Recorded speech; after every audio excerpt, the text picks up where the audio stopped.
거야? 들고 도망간 8천만 원은 어쩌고? 2025년 10월 어느 일요일 오후 명수는 강남성 모병원에서 정기검진을 마치고 나왔습니다. 68살 삼성동 아이파크에 사는 그녀에게 병원 가는 일은 일상이었죠. 검진 결과는 괜찮았습니다. 혈압도 정상, 혈당도 정상. 의사 선생님이 건강하시다며 웃었습니다. 집으로 돌아가는 길 문득 옛 생각이 났습니다. 남편이 살아생전 좋아하던 순대국밥집, 망원시장 골목 안쪽에 있던 그 집이 아직도 있을까? 명수는 기사에게 망원시장으로 가자고 말했습니다. 시장 입구에 차를 세웠습니다. 명품 핸드백을 들고 골목을 걸었죠. 오랜만에 오는 시장이었습니다. 예전 같지 않았어요. 상인들이 줄었고 손님도 많지 않았습니다. 골목 안쪽으로 걸어 들어갔습니다. 순대국밥집을 찾으려던 명순의 발걸음이 멈췄습니다.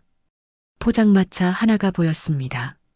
낡은 천막에 떡볶이 3,000원이라고 손글씨로 써붙인 간판. 그 앞에 세 사람이 앉아 있었어요. 낡은 패딩을 입은 여자 하나, 그리고 아이 둘. 떡볶이 한 접시를 셋이서 나눠 먹고 있었습니다. 큰아이가 젓가락으로 떡을 집어 동생 입에 넣어주는 게 보였죠. 명순의 핸드백이 바닥에 떨어졌습니다. 쿵!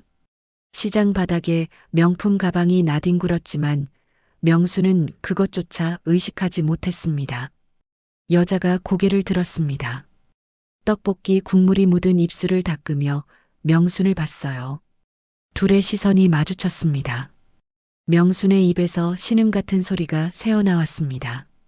유진이, 최유진, 7년 전 아들 장례식 날 8천만 원을 들고 사라진 며느리였습니다. 명수는 뒤돌아 시장을 빠져나왔습니다. 심장이 터질 것 같았어요. 숨이 가빠졌습니다.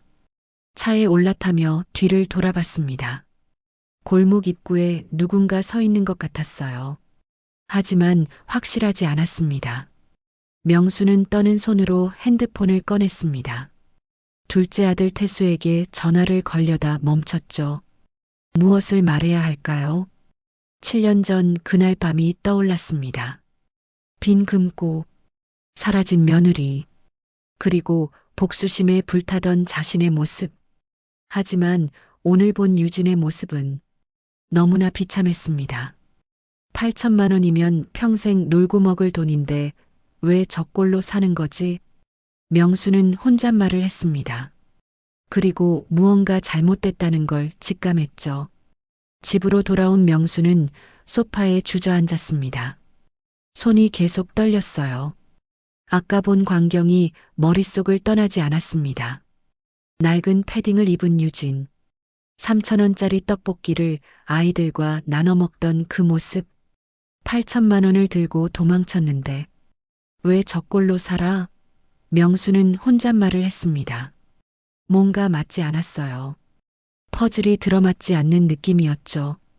거실벽에 걸린 가족 사진이 보였습니다. 2017년 추석 때 찍은 사진. 큰아들 준호가 한복을 입고 환하게 웃고 있었어요. 그 옆에 유진과 아이들. 모두가 행복해 보였습니다. 그때 둘째 아들 태수에게서 전화가 왔습니다. 어머니, 병원 검진 어떠셨어요? 응, 괜찮았어. 다행이다. 저녁 제가 해드릴게요. 지금 갈게요. 아니야, 괜찮아. 피곤해서 일찍 쉴 거야. 어머니, 무슨 일 있으세요? 목소리가 이상한데. 명수는 잠시 망설였습니다. 유진을 봤다고 말해야 할까요? 아무것도 아니야. 그냥 옛날 생각이 나서. 전화를 끊고 명수는 서재로 갔습니다. 7년 전 경찰 조사 서류들이 파일에 고스란히 남아 있었어요. 파일을 꺼내 펼쳤습니다. 가정부 복순의 증언서가 보였죠. 새벽 3시경 벤 차량 소리가 들렸고 젊은 남자 목소리를 들었습니다. 며느님이 오빠 다 싫었어라고 전화로 말하는 것을 확실히 들었습니다. 명수는 그 문장을 몇 번이나 다시 읽었습니다. 그런데 왜 돈이 한 푼도 안 나왔지? 7년간 경찰이 추적했지만 8천만 원의 흔적은 어디에도 없었습니다. 부동산도 차량도 예금도 없었어요. 마치 돈이 증발한 것 같았죠. 명수는 창밖을 봤습니다. 한강이 멀리 보였어요. 남편이 살아있을 때 자주 하던 말이 떠올랐습니다. 여보, 기름은 절대 물에 가라앉지 않아. 아무리 숨기려 해도 결국 떠오르는 게 진실이야. 명수는 손으로 얼굴을 감쌌습니다. 7년 전 자신은 너무 쉽게 며느리를 의심했습니다. 증거도 제대로 확인하지 않고 범인으로 몰았죠. 내가 잘못 본 걸까? 그 생각이 들자 등골이 오싹해졌습니다. 만약 유진이 진짜 범인이 아니라면, 만약 진짜 범인이 따로 있다면, 그리고 그 사람이 7년간 유진을 협박해왔다면, 명수는 떨리는 손으로 다시 핸드폰을 들었습니다. 이번엔 망설이지 않았어요. 진실을 찾아야 했습니다. 늦었지만 지금이라도 2018년 12월 15일 그날은 토요일이었습니다. 명수는 그날을 평생 잊을 수 없을 겁니다. 큰아들 준호가 세상을 떠난 날이었으니까요. 당시 준호는 41살이었습니다. IT 스타트업 넥스트웨이브의 부사장이었죠. 회사는 잘 나갔어요. 투자금이 계속 들어왔고 해외 진출도 앞두고 있었습니다. 준호는 성실했습니다. 새벽부터 밤늦게까지 일했어요. 명수는 그런 아들이 자랑스러웠죠. 며느리 유진은 29에 준호와 결혼했습니다. 평범한 가정에서 자란 착한 아이였어요. 대학을 졸업하고 작은 디자인 회사에 다니다가 준호를 만났죠. 결혼 후 유진은 회사를 그만뒀습니다. 아이들을 키우며 살림을 했어요. 시어머니인 명순에게 항상 공손했죠. 어머니, 제가 할게요. 유진은 늘 그렇게 말했습니다. 설거지도 청소도 명순이 하려고 하면 먼저 나섰어요. 둘째 태수는 준호보다 3살 아래였습니다. 형의 회사에서 영업이사로 일했어요. 형만큼은 아니었지만 태수도 능력 있는 사람이었습니다. 그날 밤 준호는 급하게 집을 나섰습니다. 밤 10시였어요. 유진이 불안해하며 물었죠. 여보, 이 시간에 어디 가요? 공장에 문제가 생겼대. 파주 공장? 금방 다녀올게. 제가 같이 갈까요? 아니야, 괜찮아. 자고 있어. 준호는 서둘러 나갔습니다. 그게 마지막이었어요. 새벽 2시 경찰에게서 전화가 왔습니다. 교통사고였습니다. 강남에서 파주로 가는 고속도로 빗길에 차가 미끄러져 가드레일을 들이받았다고 했어요. 명수는 정신이 하나도 없었습니다. 장례식장으로 달려갔죠. 유진도 아이들을 데리고 왔어요. 준서는 6살, 서윤이는 2살이었습니다. 사흘간 장례를 치렀습니다. 조문객이 끊이지 않았어요. 회사 직원들, 친구들, 친척들 모두가 준호의 죽음을 안타까워했습니다. 명수는 울다 지쳐 새벽에 조문객 대기실에서 잠이 들었어요. 1시간쯤 지났을까요? 깨어나 보니 유진과 아이들이 보이지 않았습니다. 유진이 어디 갔어? 아무도 몰랐습니다. 명수는 불길한 예감에 집으로 달려갔어요. 문을 열고 들어간 순간 심장이 멎는 줄 알았습니다. 금고가 열려 있었고 안이 텅 비어 있었습니다. 현금 8천만 원, 금괴 10돈, 남편이 모아둔 스위스 시계들 전부 사라졌어요. 가정부 복순이 다가왔습니다. 마님, 새벽에 이상한 소리 들었어요. 무슨 소리? 차 소리요. 큰 밴 같은 차. 그리고 남자 목소리도 들었어요. 남자 목소리? 네, 젊은 남자였어요. 며느님이 전화로 오빠 다 싫었어. 이렇게 말하는 것도 들었고요. 명순의 온몸에 소름이 돋았습니다. 유진에게 오빠가 있다는 말은 들어본 적이 없었어요. 그 여자가 아들 장례식 날 도둑질을 했다고 분노가 치밀어 올랐습니다. 명수는 즉시 경찰에 신고했죠. 하지만 유진은 흔적도 없이 사라졌습니다. 아이들까지 데리고 증발한 겁니다. 그날 밤 명순의 차 브레이크 라인이 절단됐습니다. 누군가 협박하려는 것이었죠. 그 후 7년간 명수는 며느리를 찾지 못했습니다. 그런데 오늘 망원시장에서 그 여자를 봤습니다. 8천만 원을 들고 도망친 여자가 3천 원짜리 떡볶이를 못 사줄 리 없는데 뭔가 잘못됐습니다. 명수는 확신했어요. 진실이 따로 있다는 걸. 다음 날 아침 7시 명수는 인천으로 향했습니다. 7년 전 우리 집에서 일하던 가정부 복순을 찾아가기로 했어요. 복순은 준호가 죽은 후 한 달 만에 그만뒀습니다. 갑자기 고향으로 간다며 떠났죠. 인천 부평구 작은 빌라 앞. 명순이 초인종을 눌렀습니다. 누구세요? 문틈으로 복순의 얼굴이 보였어요. 예전과 달리 많이 늙어 보였습니다. 얼굴이 헬쑥했어요. 언니 나야. 명순이. 복순의 얼굴이 창백해졌습니다. 마님. 왜 여기를. 언니 문 좀 열어줘. 할 얘기가 있어. 문이 열렸습니다. 집안은 어질러져 있었어요. 짐을 싸고 있는 것 같았습니다. 언니 어디 가려고? 그냥 정리 좀 하려고요. 거짓말이었습니다. 복순의 눈빛이 흔들리고 있었어요. 명수는 소파에 앉았습니다. 언니, 나 어제 유진이 봤어. 복순의 손이 떨렸습니다. 그래요? 어디서요? 망원시장. 그런데 이상한 거 있지? 8천만 원 들고 도망친 여자가 떡볶이 3천 원짜리를 아이들이랑 나눠 먹고 있더라고. 언니, 뭔가 이상하지 않아?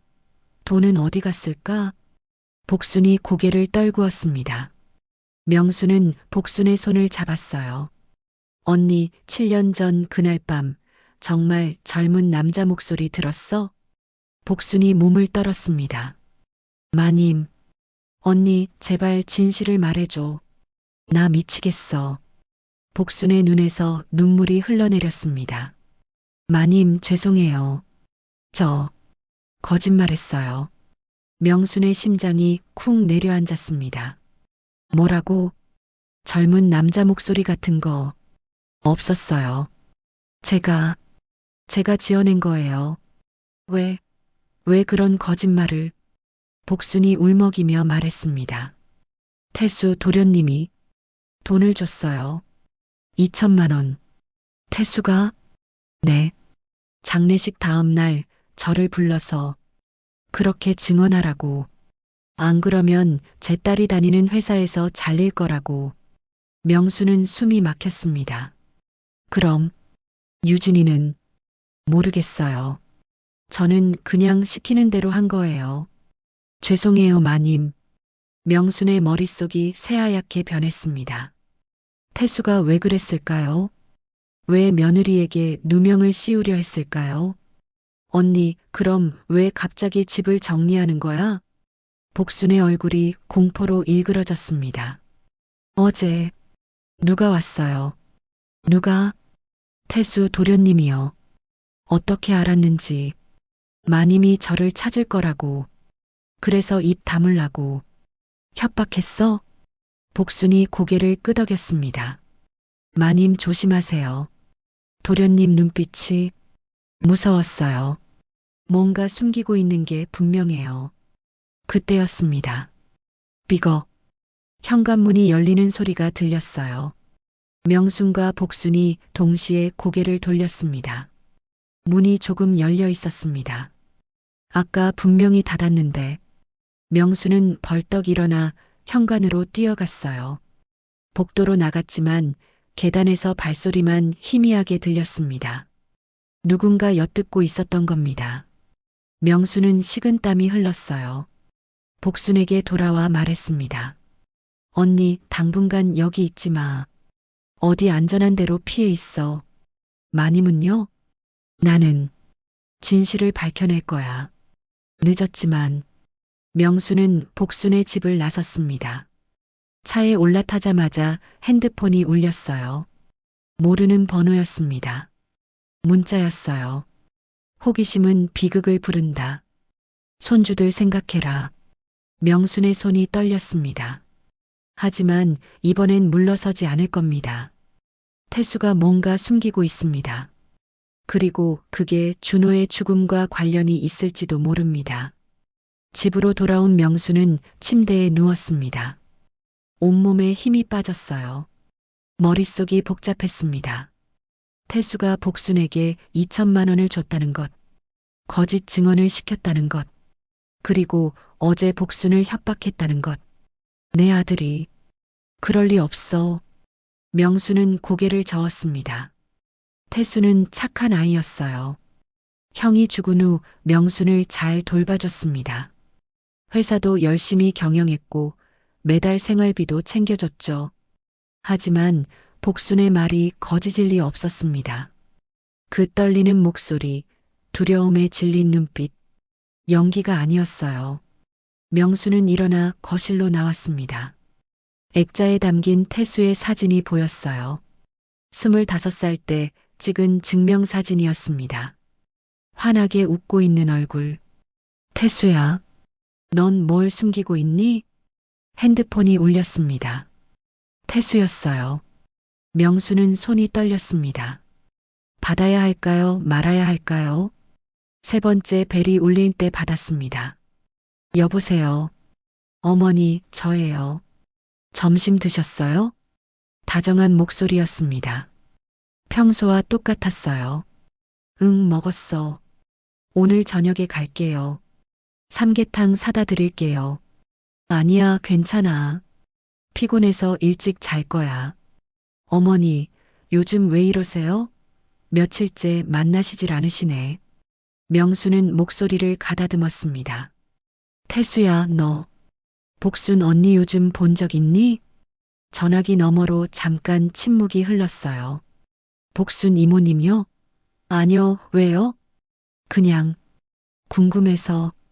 어머니, 혹시 어디 아프세요? 병원 같이 갈까요? 아니야, 괜찮아. 어머니, 저 좀 걱정되는데. 혹시 누가 이상한 말 했어요? 명순의 심장이 쿵 뛰었습니다. 이상한 말? 무슨 말? 아니에요, 그냥. 어머니 요즘 왠지 불안해 보이셔서요. 전화를 끊고 명수는 한숨을 쉬었습니다. 거실 창문 밖을 봤어요. 아파트 주차장에 검은 차 한 대가 서 있었습니다. 어제도 있던 차였어요. 누가 감시하고 있는 걸까요? 명수는 결정을 내려야 했습니다. 경찰에 신고해야 할까요? 하지만 증거가 없었습니다. 복순의 증언만으로는 부족했어요. 유진을 찾아가야 할까요? 하지만 유진이 진실을 말해줄까요? 7년간 숨어 살던 여자가. 아니면 태수를 직접 만나 따져봐야 할까요? 하지만 만약 태수가 정말 뭔가 숨기고 있다면 위험할 수도 있었습니다. 내가 너무 예민한 걸까? 명수는 자신을 의심했습니다. 혹시 나이 들어 착각하는 건 아닐까? 태수가 정말 나쁜 짓을 했을 리 없는데. 하지만 복순의 두려운 눈빛이 자꾸 떠올랐어요. 그리고 협박 문자. 손주들 생각해라. 준서와 서윤이. 7년 전 사라진 손주들. 명수는 망원시장 포장마차 앞 유진의 모습을 떠올렸습니다. 낡은 패딩, 더러운 옷, 3,000원짜리 떡볶이를 나눠 먹는 모습. 8천만 원이 있다면 절대 저렇게 살 리 없었어요. 유진이가 진짜 범인이 아닐지도 몰라. 그 생각이 들자 죄책감이 밀려왔습니다. 7년 전 명수는 유진을 범인으로 단정 지었어요. 의심조차 하지 않았습니다. 복순의 증언만 믿고 경찰에 신고했죠. 내가 며느리한테 너무 가혹했던 걸까? 명수는 눈물이 났습니다. 만약 유진이 누명을 쓴 거라면, 만약 진짜 범인이 따로 있다면, 그리고 그 범인이 명순의 아들이라면 상상하기도 싫었습니다. 명수는 핸드폰을 들었어요. 연락처를 뒤적였습니다. 조연석 변호사, 망원동 법률사무소, 동네에서 오래 일한 변호사였죠. 명수는 전화를 걸었습니다. 변호사님, 저 좀 도와주세요. 7년 전 일을 다시 조사하고 싶어요. 다음 날 오전 10시, 명수는 망원동 법률사무소를 찾았습니다. 좁은 건물 3층에 있는 작은 사무실이었어요. 문패에 조연석 법률사무소라고 써 있었습니다. 초인종을 누르자 문이 열렸습니다. 어서 오세요. 조연석 변호사는 54쯤 돼 보였어요. 구레나룻을 기른 얼굴에 안경을 썼습니다. 수수한 정장 차림이었죠. 앉으세요. 전화로 말씀하신 분이시죠? 네, 강명순입니다. 조 변호사는 차를 한 잔 내왔습니다. 녹차였어요. 7년 전 일을 다시 조사하고 싶다고 하셨는데 구체적으로 말씀해 주시겠어요? 명수는 천천히 이야기를 시작했습니다. 큰아들 준호의 죽음, 며느리 유진의 실종, 8천만 원의 절도 사건, 그리고 복순의 거짓 증언. 조 변호사는 메모를 하며 듣더니 고개를 끄덕였습니다. 그러니까 정리하면 며느님이 범인이 아닐 가능성이 있다는 거죠? 네. 그리고 제 둘째 아들이 뭔가 숨기고 있는 것 같아요. 조 변호사의 눈빛이 날카로워졌습니다. 증거가 있으십니까? 가정부 복순의 증언이 있어요. 제 둘째가 2천만 원 주고 거짓말하라고 시켰대요. 복순 씨가 직접 말했나요? 네, 어제 만났어요. 조 변호사는 잠시 생각하더니 말했습니다. 여사님, 솔직히 말씀드리면 이건 쉽지 않은 사건입니다. 7년이나 지났고 이미 경찰 수사도 끝났어요. 알아요. 그래도 진실을 알고 싶어요. 조 변호사가 명순을 똑바로 봤습니다. 여사님, 각오하셔야 합니다. 만약 둘째 아드님이 정말 관련돼 있다면 감당하실 수 있겠습니까? 명수는 떨리는 목소리로 대답했어요. 제 아들이든 누구든 진실을 밝혀야 해요. 며느리한테 너무 잘못했어요. 조 변호사는 고개를 끄덕이며 일어났습니다. 알겠습니다. 우선 7년 전 사고 현장 CCTV부터 확인해 봅시다. 그리고 블랙박스 영상도 복구할 수 있는지 알아보죠. 그게 가능해요? 해봐야죠. 시간이 많이 지났지만 폐차장에 차량이 남아있을 수도 있어요. 이틀 후 조 변호사에게서 전화가 왔습니다. 여사님, 큰일입니다. 무슨 일이에요? 사고 현장 CCTV가 삭제됐어요. 뭐라고요? 일주일 전에 해킹당해서 데이터가 전부 지워졌대요. 담당자가 복구 시도 중이라는데 명수는 온몸에 소름이 돋았습니다. 누군가 제가 움직일 걸 미리 알고 있었다는 거잖아요. 그렇게 볼 수밖에 없습니다. 여사님, 조심하세요. 누군가 지켜보고 있을 가능성이 높습니다. 전화를 끊고 명수는 창밖을 봤어요. 주차장에 그 검은 차가 여전히 서 있었습니다. 그날 저녁 태수가 집에 들렀습니다. 어머니, 삼계탕 사왔어요. 태수는 평소처럼 환하게 웃었어요.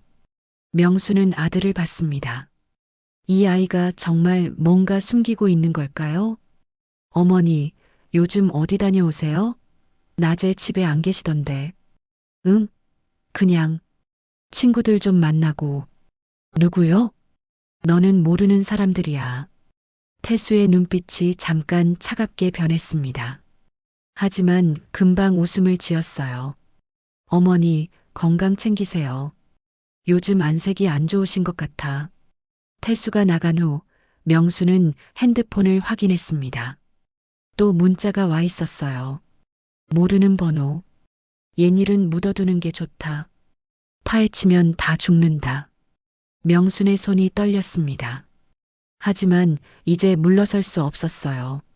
조 변호사에게 문자를 보냈습니다. 변호사님, 블랙박스 꼭 찾아주세요. 그게 유일한 증거일 것 같아요. 곧 답장이 왔습니다. 파주 폐차장에서 차량 찾았습니다. 내일 블랙박스 복구 시도해 보겠습니다. 명수는 창밖을 봤어요. 검은 차가 여전히 거기 있었습니다. 누가 자신을 감시하고 있었습니다. 그리고 그 사람은 명순이 진실에 가까워지는 걸 막으려 했죠. 하지만 명수는 멈추지 않을 겁니다. 손주들을 위해서라도. 조 변호사가 블랙박스 복구 작업에 들어간 사흘째, 명수는 결심했습니다. 유진을 만나야 했어요. 망원시장 잡화점 사장 영자에게 전화를 걸었습니다. 영자 씨, 저번에 말했던 그 여자, 어디 사는지 알아? 아, 최유진 씨요? 알죠. 시장 뒤쪽 옥탑방이에요. 주소 알려드릴까요? 그래죠. 저녁 6시 명수는 좁은 계단을 올라갔습니다. 숨이 찼어요. 4층이나 올라가야 했습니다. 옥탑방 문 앞. 페인트가 벗겨진 낡은 문이었어요. 명수는 초인종을 누르려다 멈췄습니다. 안에서 목소리가 들렸어요. 유진의 목소리였습니다. 제발, 제발 그만 좀 해요. 증거 없잖아요. 애들은 놔둬요. 누구와 통화하는 걸까요? 목소리가 떨리고 있었습니다. 명수는 초인종을 눌렀어요. 문이 열렸습니다. 7년 만에 재회였습니다. 유진은 명순을 보자 얼굴이 새하얗게 질렸어요. 핸드폰이 손에서 떨어졌습니다. 어머니. 유진은 그 자리에서 무릎을 꿇었습니다. 어머니, 죄송해요. 정말 죄송해요. 명수는 며느리를 봤습니다. 7년 전보다 훨씬 수척해졌어요. 얼굴에 주름이 늘었고 손은 거칠어 보였습니다. 일어나, 유진아. 어머니, 저는 나 다 알아. 내가 도둑질 안 했다는 거. 유진의 눈에서 눈물이 쏟아졌습니다. 어머니, 믿어주세요. 저는 정말. 명수는 유진을 일으켜 세웠어요. 좁은 옥탑방 안으로 들어갔습니다. 방 안은 너무 작았어요. 싱글 침대 하나, 낡은 옷장 하나. 부엌이라고 하기도 민망한 작은 공간. 애들은 학원 갔어요. 곧 올 거예요. 명수는 유진을 소파에 앉혔습니다. 유진아, 아까 누구랑 통화했어? 유진이 고개를 떨구었습니다. 태수 오빠요. 태수가 뭐래? 애들 못 보게 하겠대요. 학교에서 데려가겠대요. 그리고 입 다물고 살라고. 명순의 주먹이 떨렸습니다. 유진아, 7년 전 그날 밤 대체 무슨 일이 있었어? 내게 다 말해봐. 유진은 한참을 울다가 입을 열었습니다. 어머니, 준호 오빠는 사고가 아니에요. 뭐라고? 그날 밤 저도 불안해서 오빠 뒤를 따라갔어요. 멀리서 봤는데 도로에 뭔가 액체가 뿌려져 있었어요. 명순의 심장이 멎는 것 같았습니다. 그게 뭔데?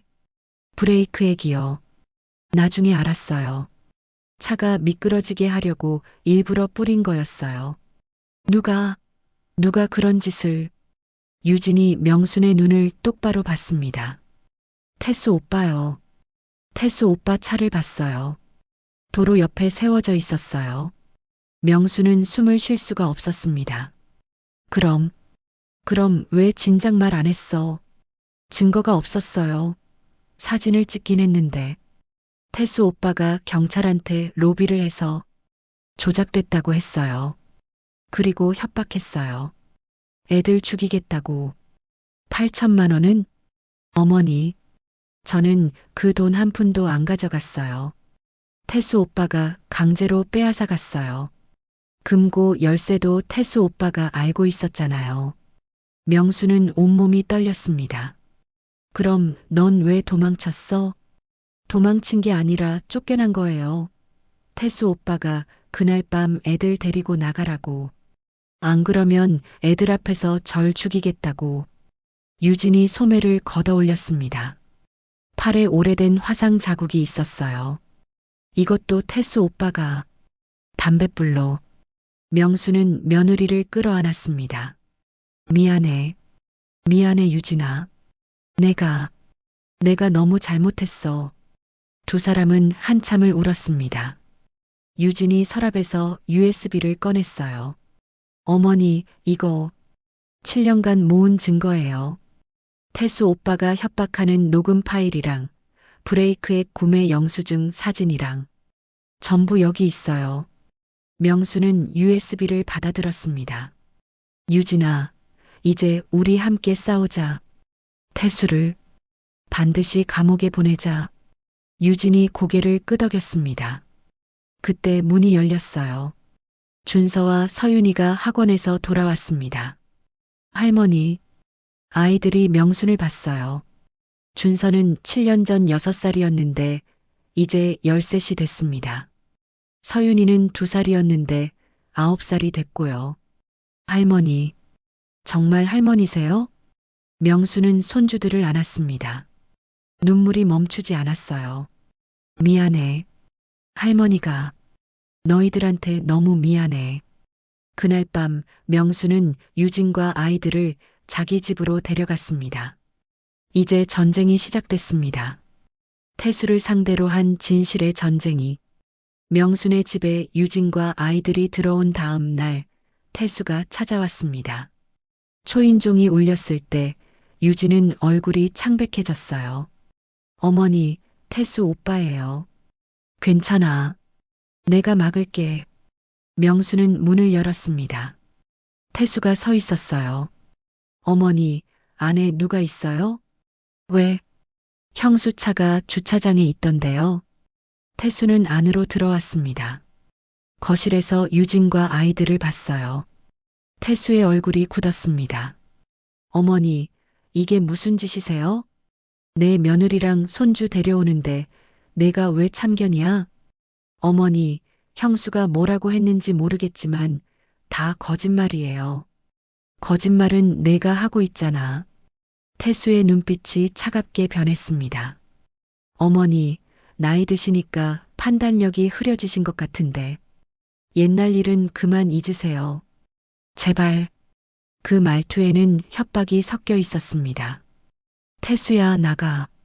어머니, 나가라고 했어. 당장. 태수는 유진을 쳐다봤어요. 유진은 두려움에 떨었습니다. 형수, 잘 생각하세요. 애들 생각해서. 태수가 나간 후 명수는 창밖을 봤습니다. 주차장에 검은 차가 세 대로 늘어나 있었어요. 완전히 감시하고 있어.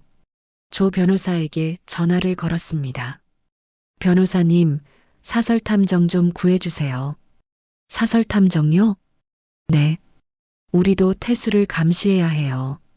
이틀 후 사설탐정 2명이 투입됐습니다. 태수의 일거수일투족을 추적하기 시작했어요. 명수는 유진과 함께 증거를 정리했습니다. USB에 담긴 녹음 파일들을 하나하나 들었어요. 애들 죽이고 싶어? 입 닥쳐. 증거 없잖아. 경찰도 내 편 안 해. 어머니한테 한마디라도 하면 준서 학교 앞에서 납치할 거야.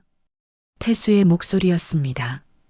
7년간의 협박이 고스란히 녹음되어 있었어요. 명수는 주먹을 쥐었습니다. 이 새끼가.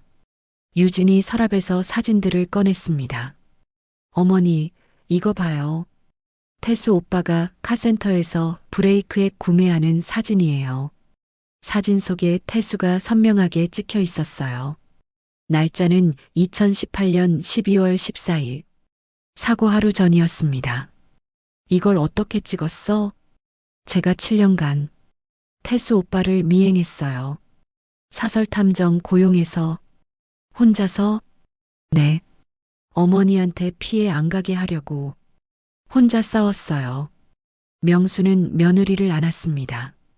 그날 밤 준서가 할머니 방에 들어왔어요. 할머니, 이거 준서가 편지 한 장을 내밀었습니다. 아빠에게 쓴 편지였어요. 아빠, 나 무서워. 삼촌이 맨날 우리 감시해. 엄마가 밤마다 울어. 할머니 집에 와서 다행이야. 할머니가 우릴 지켜줄 거야. 명수는 편지를 읽으며 눈물을 흘렸습니다. 준서야, 할머니가 꼭 지켜줄게. 걱정 마. 사설탐정에게서 연락이 왔습니다. 여사님, 태수 씨가 오늘 은행에서 거액을 인출했습니다. 얼마나? 5억 원입니다. 현금으로. 명수는 소스라쳤어요. 도피 자금이야. 조 변호사와 긴급 회의를 했습니다. 여사님, 태수 씨가 해외 여권도 새로 발급받았습니다.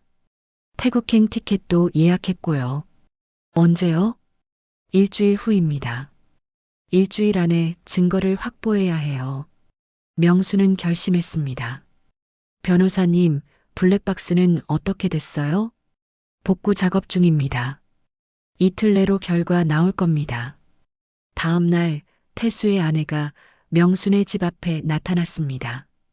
어머니, 형님이 뭐라 하시든 믿지 마세요. 다 거짓말이에요. 태수의 아내도 한패였습니다. 명수는 문을 닫아버렸어요. 그날 밤 또 협박 문자가 왔습니다. 마지막 경고다. 멈춰라. 안 그러면 손주들이 다친다. 하지만 이번엔 명순도 준비가 돼 있었어요. 사설탐정이 태수 집 앞에 CCTV를 몰래 설치했습니다. 태수의 움직임을 24시간 감시하기 시작했죠. 유진이 말했습니다.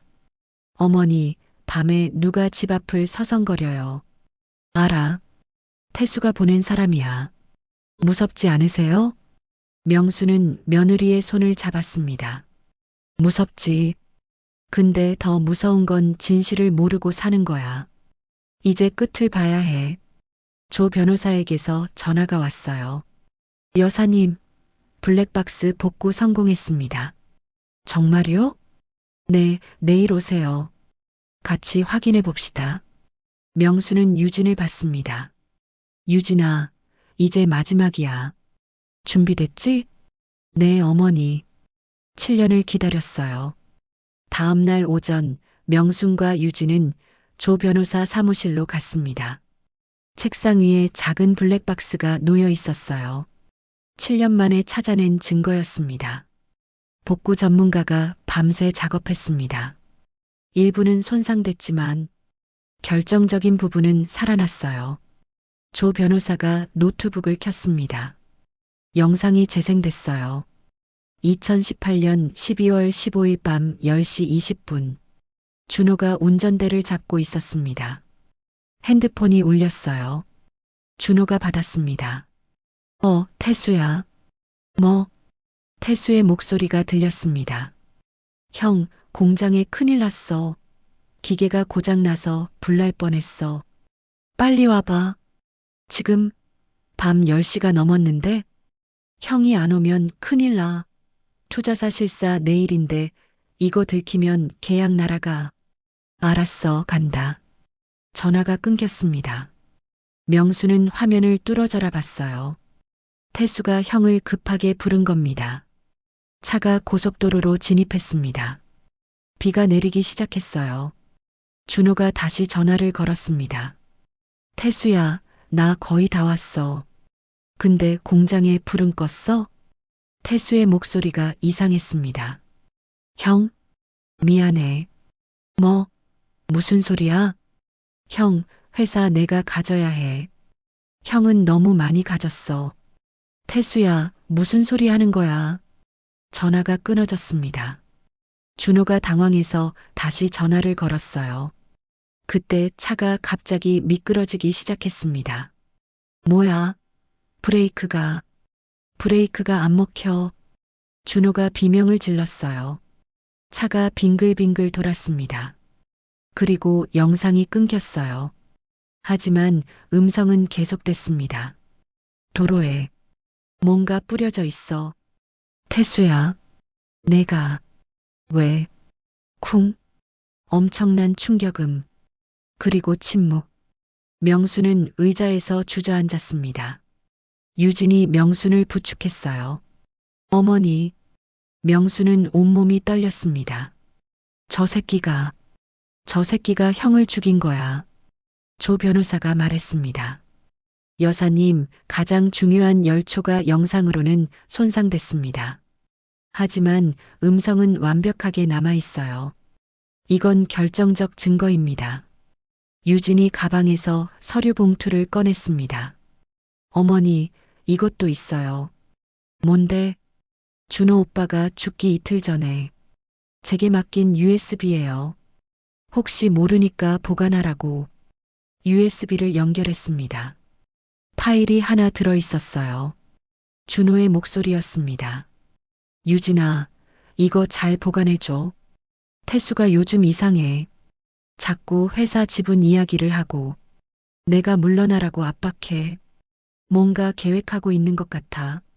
만약 내게 무슨 일 생기면 이걸 경찰에 줘. 명수는 머리를 감쌌습니다. 그럼 준호가 이미 눈치챘던 거야? 네, 어머니. 근데 증거가 없어서 그냥 녹음만 해둔 거예요. 조 변호사가 책상을 쳤습니다. 이 정도면 충분합니다. 살인교사로 기소할 수 있어요. 그때 조 변호사 핸드폰이 울렸어요. 사설탐정이었습니다. 변호사님, 큰일입니다. 왜요? 태수 씨가 지금 공항으로 가고 있습니다. 비행기 시간을 앞당겼어요. 뭐라고요? 3시간 후 출국합니다. 명순이 벌떡 일어났습니다.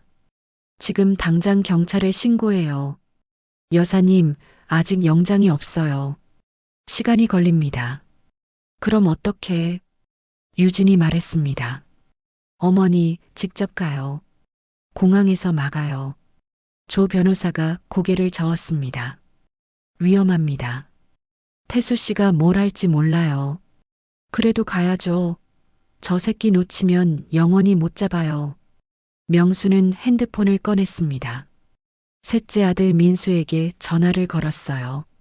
민수야, 너 지금 어디야? 어머니? 왜요? 전 미국인데. 당장 들어와. 태수가 형을 죽였어. 뭐라고요? 내 형이 내 둘째 형을 죽였어. 증거 다 나왔어. 지금 도망가려고 해. 어머니, 제가 바로 갈게요. 전화를 끊고 명수는 유진을 받습니다. 유진아, 애들은 영자 씨한테 맡기고 우리 공항 가자. 네, 어머니. 세 사람은 급히 사무실을 나섰습니다. 차 안에서 명수는 떨리는 손으로 태수에게 문자를 보냈어요. 태수야, 도망가지 마. 엄마한테 직접 얘기해. 답장이 왔습니다. 어머니, 전 아무것도 안 했어요. 형수가 거짓말하는 거예요. 블랙박스 다 봤어. 내 목소리 다 들었어. 한참 후 답장이 왔습니다. 어머니, 후회하실 거예요. 명수는 핸드폰을 쥐었습니다. 아들을 감옥에 보내야 하는 어머니의 심정. 하지만 선택의 여지가 없었습니다. 진실은 반드시 밝혀져야 했으니까요. 인천공항까지는 1시간이 걸렸습니다. 차 안에서 명수는 계속 태수에게 전화를 걸었어요. 하지만 받지 않았습니다. 어머니, 저기요. 유진이 출국장 입구를 가리켰습니다. 태수가 보였어요. 큰 캐리어를 끌고 빠르게 걸어가고 있었죠. 태수야. 명순이 소리쳤습니다. 태수가 뒤를 돌아봤어요. 명순을 보자 얼굴이 굳었습니다. 명순은 뛰어갔어요. 태수에게 다가갔습니다. 어머니, 왜 여기까지? 이 나쁜 새끼야. 형을 죽이고 도망가려고. 주변 사람들이 쳐다봤습니다. 태수는 당황한 표정으로 주위를 둘러봤어요. 어머니, 무슨 소리세요? 사람들이 다 보잖아요. 봐도 좋아. 내가 한 짓 다 알아. 블랙박스 다 봤어. 태수의 얼굴이 창백해졌습니다.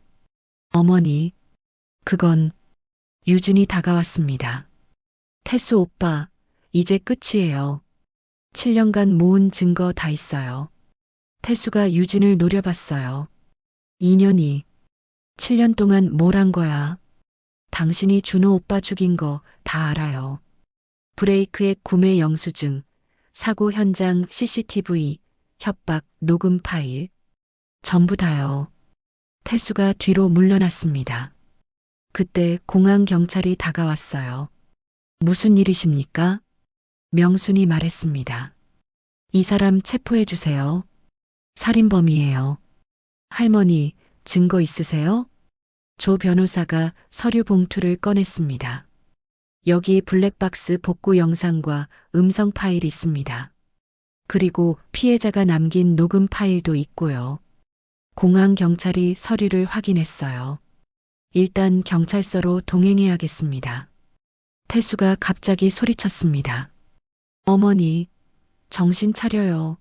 저 여자가 다 꾸민 거예요. 형수가 형 죽이고 저한테 누명 씌우는 거라고요. 증거 있어? 증거는 제가 만들 수 있어요. 순간 태수가 주머니에서 뭔가를 꺼냈습니다. 칼이었어요. 사람들이 비명을 질렀습니다. 어머니, 비켜요. 안 그러면 형수 죽여요. 태수가 유진에게 달려들었습니다.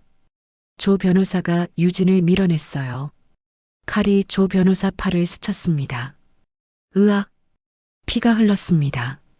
공항 경찰이 테이저건을 꺼냈어요. 칼 내려놓으세요.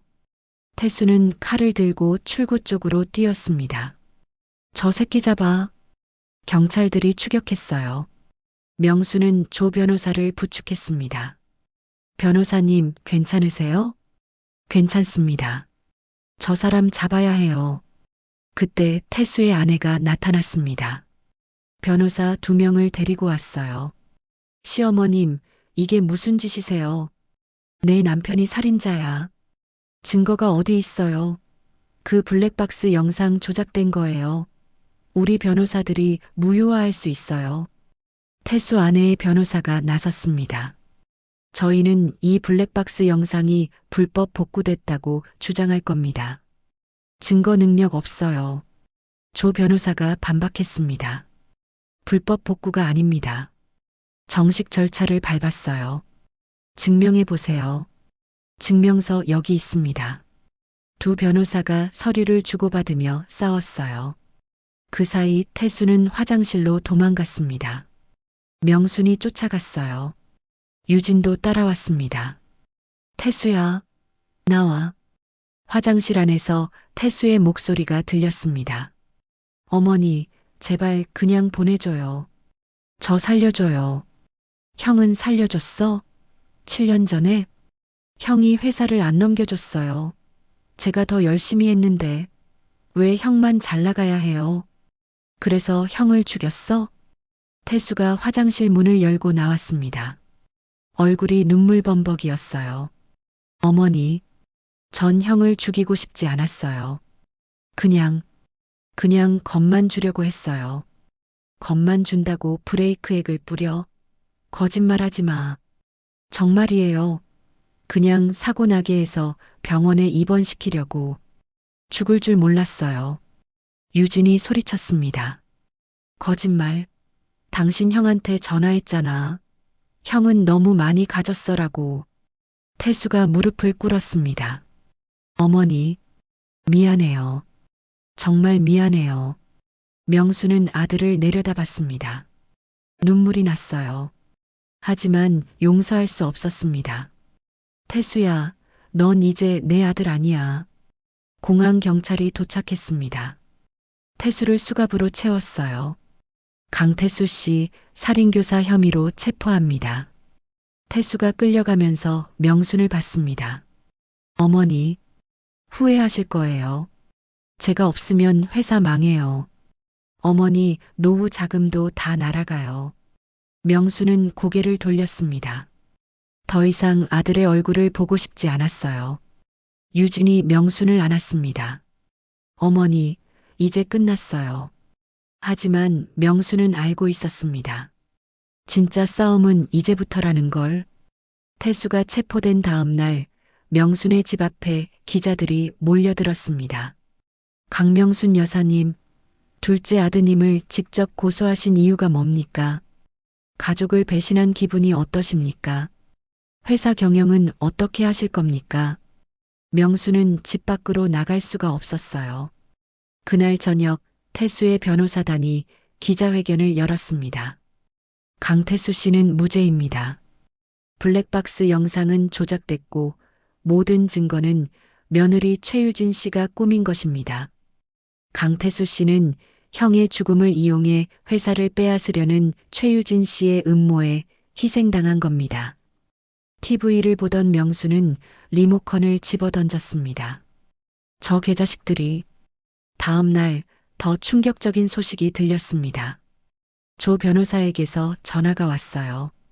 여사님, 큰일입니다. 무슨 일이에요? 검찰이 블랙박스 증거를 받아들이지 않겠답니다. 뭐라고요? 왜요? 복구 과정에서 절차상 하자가 있다고 합니다. 태수 씨 변호사들이 압력을 넣은 것 같아요. 명수는 주저앉았습니다. 그럼 증거가 없다는 거예요? 유진 씨가 모은 녹음 파일들은 있습니다.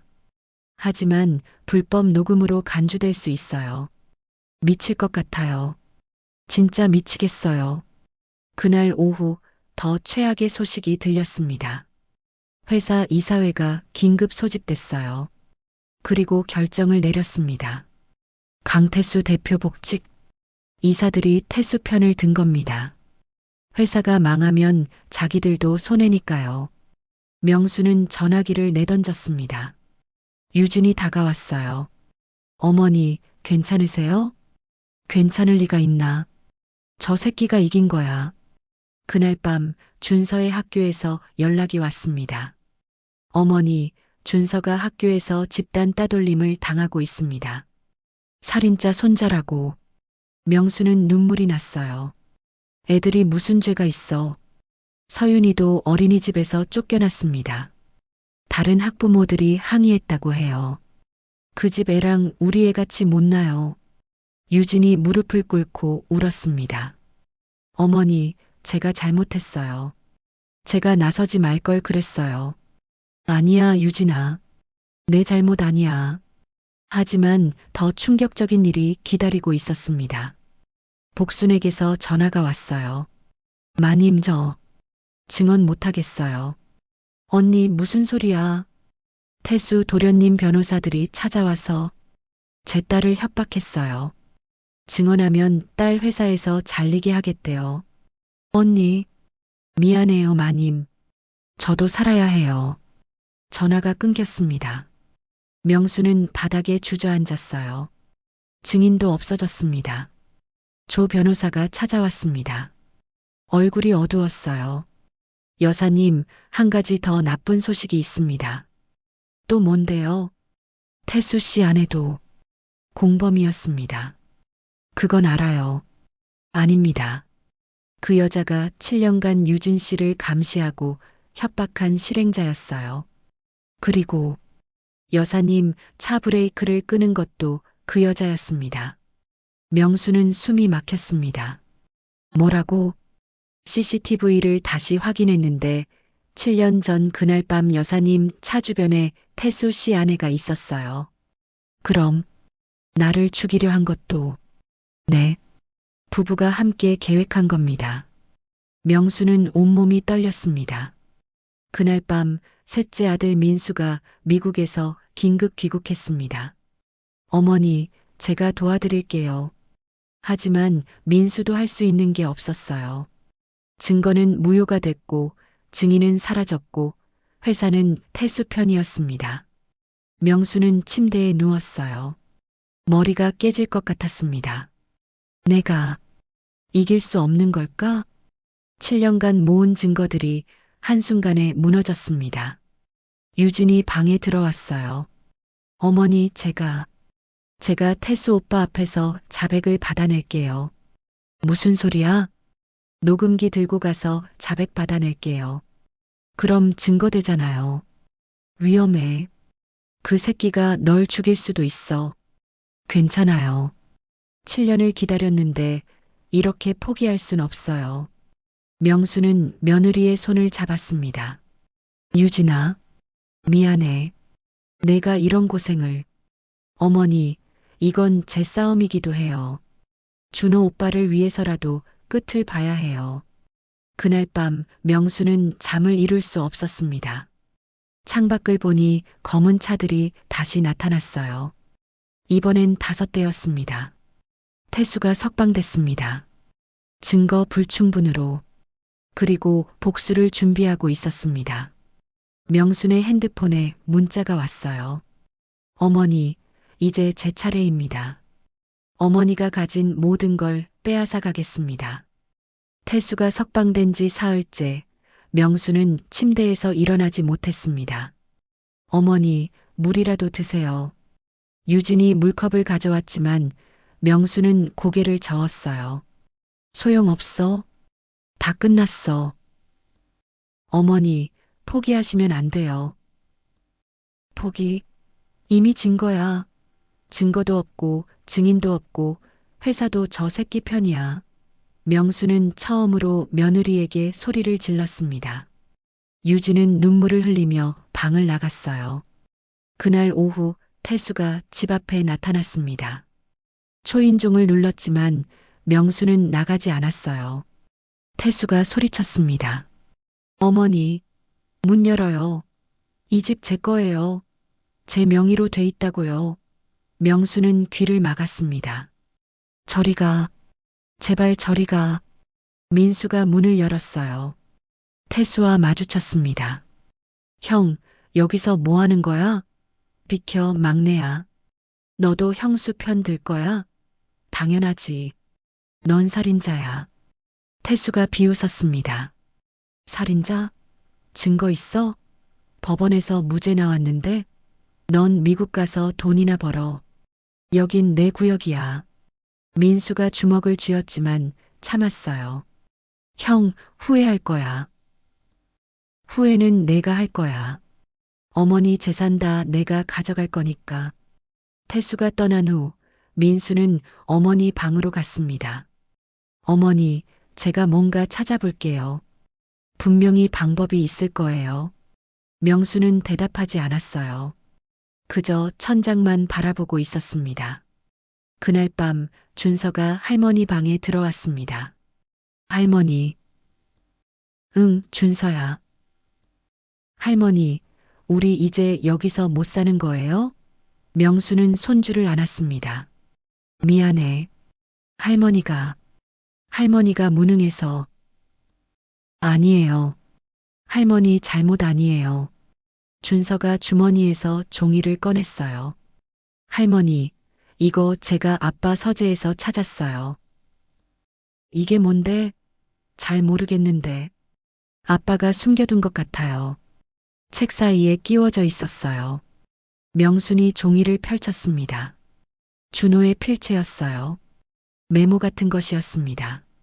태수 비자금 계좌 스위스 HSBC 계좌번호 XXX 횡령 증거 USB는 사무실 서랍 이중 바닥.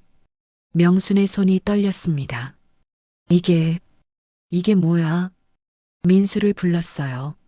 민수가 메모를 보더니 눈이 커졌습니다. 어머니, 이거 횡령 증거예요. 형이 태수를 조사하고 있었던 거예요.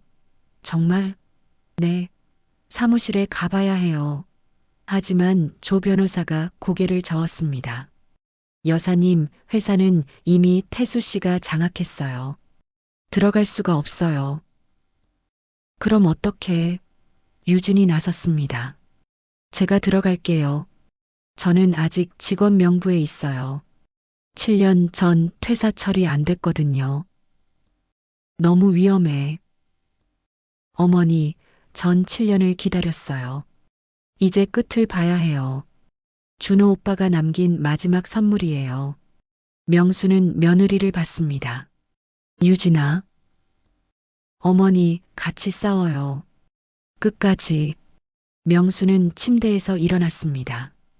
비틀거렸지만 민수가 부축했어요. 알았어. 해보자. 마지막으로. 그날 밤 작전을 짰습니다. 유진이 회사에 들어가서 USB를 찾는 동안 민수는 밖에서 감시하고 조 변호사는 스위스 계좌를 추적하기로 했어요. 다음 날 새벽 유진이 회사로 향했습니다. 명수는 창밖을 봤어요. 검은 차들이 여전히 있었습니다. 제발, 제발 성공해라. 핸드폰이 울렸어요. 태수였습니다. 명수는 받지 않았어요. 문자가 왔습니다. 어머니, 내일 집 비우세요. 제 집이니까. 안 나가시면 강제로 쫓아낼 겁니다. 명수는 핸드폰을 꺼버렸습니다. 저 새끼를 반드시 감옥에 보낸다. 유진에게서 연락이 왔어요. 어머니, 찾았어요. USB 찾았어요. 명수는 주저앉았습니다. 이번엔 안도의 눈물이었어요. 유진아, 고마워. 정말 고마워. 조 변호사에게서도 연락이 왔습니다. 여사님, 스위스 계좌 확인했습니다. 30억이 넘어요. 회사 돈 빼돌린 거 확실합니다. 명수는 손을 떨며 민수를 봤습니다. 민수야, 우리 이길 수 있을까? 민수가 어머니의 손을 잡았어요. 이번엔 달라요, 어머니. 이번엔 형이 도와주고 있어요. 명수는 하늘을 봤습니다. 준호야, 고마워. 엄마 도와줘서. 어둠 속에서 작은 빛이 보였습니다. 마지막 희망이. USB를 확보한 다음 날 명수는 완전히 달라졌습니다. 민수야, 회사 이사들 명단 줘. 왜요, 어머니?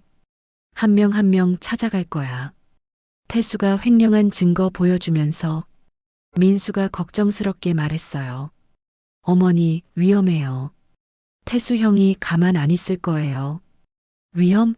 7년 전에도 날 죽이려 했잖아. 이젠 안 무서워. 조 변호사가 USB 내용을 분석했습니다.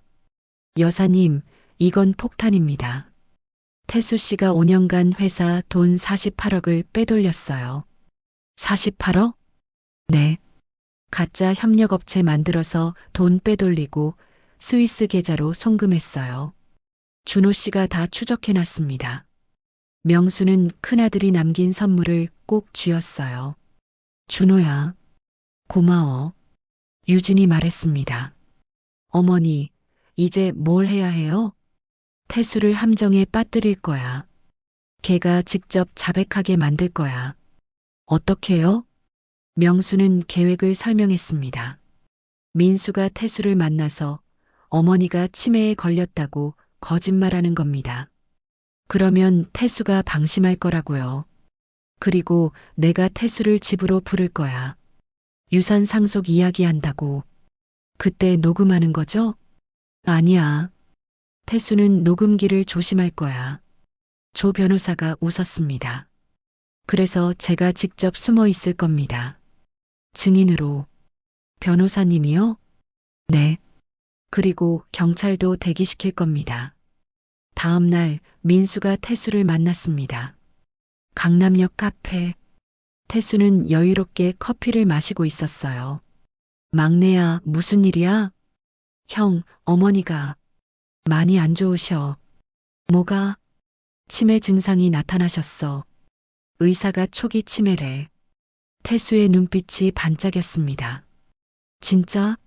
진단서 있어? 응. 여기. 민수가 가짜 진단서를 내밀었어요. 조 변호사가 아는 의사에게 부탁해서 만든 거였습니다. 태수가 진단서를 보며 웃었어요. 잘 됐네. 이러면 법적으로 판단 능력 없다고 할 수 있잖아. 형, 그게 무슨 소리야?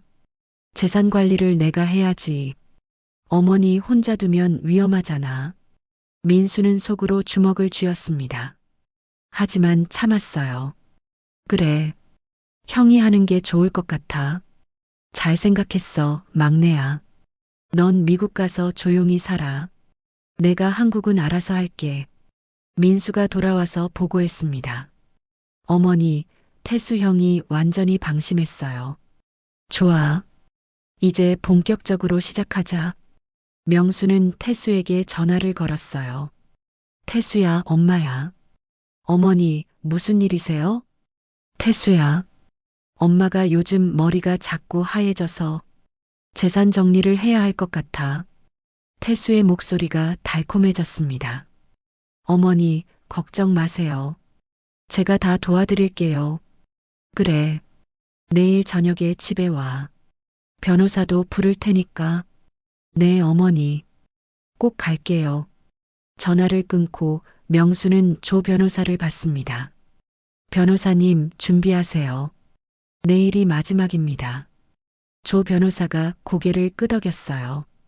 그날 밤 유진이 명순에게 물었습니다. 어머니, 정말 괜찮으세요?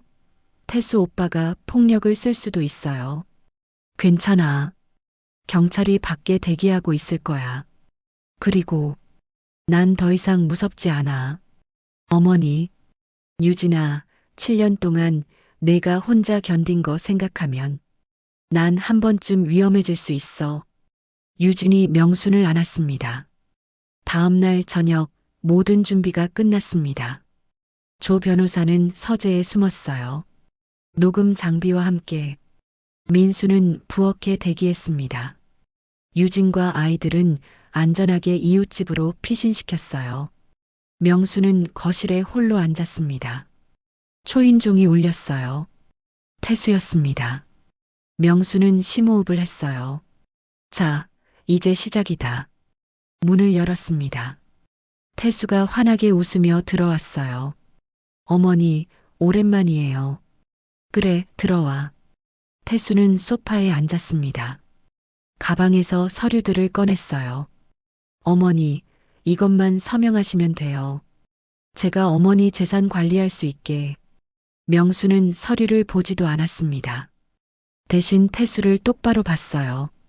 태수야, 그 전에 엄마한테 한 가지만 말해줄래? 뭔데요? 형을 죽인 기분이 어땠어? 태수의 얼굴이 굳었습니다. 그리고 가면이 벗겨지기 시작했습니다. 태수의 표정이 순식간에 바뀌었습니다. 어머니, 무슨 소리 하시는 거예요? 거짓말 그만해. 다 알아. 태수가 웃었어요. 차갑고 비틀린 웃음이었습니다. 뭘 안다는 거예요? 어머니, 치매 오셨나 봐요. 치매? 그거 내가 믿고 싶어 하는 거잖아. 명순이 서랍에서 USB를 꺼냈습니다. 이게 뭔지 알아? 태수의 얼굴이 하얗게 질렸어요. 그게 내 형이 남긴 선물이야. 내가 5년간 횡령한 48억 원 증거. 스위스 계좌까지 다 들어있어. 태수가 벌떡 일어났습니다. 그거 어디서 났어? 내 형 사무실에서. 준호가 널 조사하고 있었어. 내가 죽이기 전까지. 증거가 뭐가 있는데? 그딴 거 법정에서 안 통해. 통하든 안 통하든 회사 이사들한테 보여줄 거야. 내가 돈 빼먹은 거. 태수가 명순에게 다가왔습니다. 눈빛이 험악했어요. 어머니, 지금 뭐 하는 거예요? 날 협박하는 거예요? 협박? 내가 7년 동안 유진이한테 한 게 협박이지. 그녀는 죽었어야 했어. 형 장례식 날 금괴 훔쳐서 도망간 도둑년이라고. 유진이는 아무것도 안 훔쳤어. 내가 강제로 빼앗아 간 거지. 태수가 비웃었습니다. 증명해봐요. 7년 전 일을 누가 믿겠어요? 믿든 말든 검찰에 넘길 거야. 횡령 증거는 확실하니까. 태수의 눈에서 살기가 돌았어요. 어머니, 정말 이러실 거예요? 날 경찰에 넘길 거예요? 당연하지. 넌 형을 죽인 살인자야. 살인? 증거 있어요? 블랙박스는 무효됐잖아요. 법원에서 인정 안 했다고요. 명순이 조용히 말했습니다. 그래, 블랙박스는 안 통했지. 근데 내 입으로 한 말은 통해. 무슨 소리? 그때 서재 문이 열렸습니다. 조 변호사가 나왔어요. 손에 녹음기를 들고 강태수 씨, 방금 하신 말씀 다 녹음됐습니다. 태수가 경악했습니다. 뭐야? 부엌에서 민수가 나왔습니다. 형, 어머니 혼자 싸우실 줄 알았어? 태수가 사방을 둘러봤어요. 완전히 포위당한 겁니다. 이건 불법 녹음이야. 법정에서 무효야. 조 변호사가 차갑게 말했습니다. 아닙니다. 명순 여사님 본인 집에서 본인이 동의한 녹음입니다. 완벽하게 합법이죠. 태수가 명순을 노려봤어요. 어머니, 진짜 날 버리는 거예요? 친아들을 경찰에 넘기는 거예요? 명순의 눈에서 눈물이 흘렀습니다. 태수야, 넌 내 아들이 아니야. 내 아들은 형을 죽이지 않아. 형이 뭐가 대단한데. 형은 태어날 때부터 다 가졌어. 똑똑하고 잘생기고 사람들이 좋아하고 난 항상 형 그림자였어. 엄마도 형만 예뻐했잖아. 무슨 소리야. 난 너희 둘 다 똑같이 사랑했어. 거짓말. 엄마는 형이 죽었을 때 울었지만 내가 체포됐을 땐 안 울었잖아. 그게 답이야. 명수는 할 말이 없었습니다. 태수가 계속 소리쳤어요. 회사도 그래. 내가 5년간 매출 2배로 만들었어. 근데 투자자들은 형만 보더라고. 형 아이디어, 형 리더십. 난 뭐야? 난 투명인간이야? 그래서 형을 죽였어? 죽인 게 아니야. 그냥 좀 다치게 하려고 했어. 브레이크액 뿌리면 차가 미끄러지잖아. 병원 몇 달만 있으면 회사는 자연스럽게 내 거고. 근데 형은 죽었잖아. 태수가 주저앉았습니다. 몰랐어. 진짜 몰랐어. 형이 죽을 줄은. 그때 현관문이 열렸어요. 경찰이 들어왔습니다. 강태수 씨 살인교사 혐의로 체포합니다. 묵비권을 행사할 수 있습니다. 수갑이 채워졌어요. 태수가 끌려가면서 명순을 봤습니다. 어머니, 후회하실 거예요. 저 없으면 어떻게 사실 거예요? 명순은 대답하지 않았어요. 그저 등을 돌렸습니다. 태수가 완전히 끌려간 후 유진이 아이들과 함께 돌아왔습니다. 어머니, 끝났어요? 응, 끝났어. 명수는 주저앉았어요. 7년간의 무게가 한 번에 쏟아졌습니다. 준서가 할머니를 안았습니다. 할머니, 이제 안전한 거예요? 그래, 이제 안전해. 조 변호사가 말했습니다. 여사님, 횡령 증거도 검찰에 넘겼습니다. 태수 씨 아내도 공범으로 조만간 체포될 겁니다. 고마워요, 변호사님. 민수가 어머니를 부축했어요. 어머니, 이제 쉬세요. 다 끝났어요. 하지만 명수는 알고 있었습니다. 재판이 남아있다는 걸, 그리고 그 재판에서 진실을 세상에 알려야 한다는 걸, 7년간 누명 쓰고 산 며느리의 명예를 회복시켜야 한다는 걸, 명수는 유진의 손을 잡았습니다. 유진아, 힘내. 이제 진짜 시작이야. 네, 어머니. 함께 싸워요. 끝까지. 석 달 후 재판이 열렸습니다. 서울중앙지방법원 대법정. 명수는 증인석에 앉았어요. 검사가 물었습니다. 피고인이 피해자를 살해하려 한 동기가 무엇입니까? 명수는 천천히 입을 열었습니다. 질투였습니다. 형에 대한 질투, 그리고 욕심, 회사와 돈에 대한 욕심. 방청석에서 태수가 소리쳤어요. 거짓말이야. 어머니도 공범이야. 어머니가 형만 편애해서 내가 이렇게 된 거라고. 판사가 망치를 쳤습니다. 피고인 정숙하십시오. 유진이 증인석에 섰습니다. 7년간 저는 도둑으로 살았습니다. 제 아이들은 엄마가 범죄자라는 손가락질을 받으며 자랐어요. 유진의 목소리가 떨렸어요. 그런데 진짜 범인은 제 시동생이었습니다. 그 사람이 남편을 죽이고 저한테 누명을 씌우고 7년간 협박했어요. 애들 죽인다고. 날마다. 방청석이 술렁였습니다. 태수의 변호사가 반박했어요. 증거가 불충분합니다. 블랙박스는 무효 판정 받았고 검사가 USB를 제시했습니다. 피해자 강준호 씨가 생전에 남긴 횡령 증거입니다. 피고인이 5년간 48억 원을 빼돌린 정황이 명확합니다. 그리고 녹음 파일이 재생됐어요. 태수의 자백. 형이 뭐가 대단한데. 형은 태어날 때부터 다 가졌어. 방청석에서 한숨 소리가 들렸습니다. 재판은 2달간 계속됐습니다. 증인들이 줄줄이 나왔어요. 회사 직원들, 시장 상인 영자, 가정부 복순. 복순은 떨리는 목소리로 증언했습니다. 제가 거짓 증언했어요. 2천만 원 받고. 죄송합니다. 판결일이 왔습니다. 2025년 12월 20일. 판사가 판결문을 읽었어요. 피고인 강태수 살인교사 및 횡령 혐의로 징역 15년을 선고한다. 피고인 강태수의 아내는 공갈 및 협박 혐의로 징역 5년을 선고한다. 그리고 피해자 최유진 씨에 대한 모든 혐의를 무죄로 판결한다. 법정에 박수가 터졌습니다. 명수는 유진을 안았어요. 2사람 모두 울었습니다. 유진아, 이제 괜찮아. 내 명예 회복됐어. 어머니, 고마워요. 정말 고마워요. 6달이 지났습니다. 2026년 6월, 망원시장에 새 간판이 걸렸어요. 국물 깊은 집. 명순과 유진이 함께 여는 분식집이었습니다.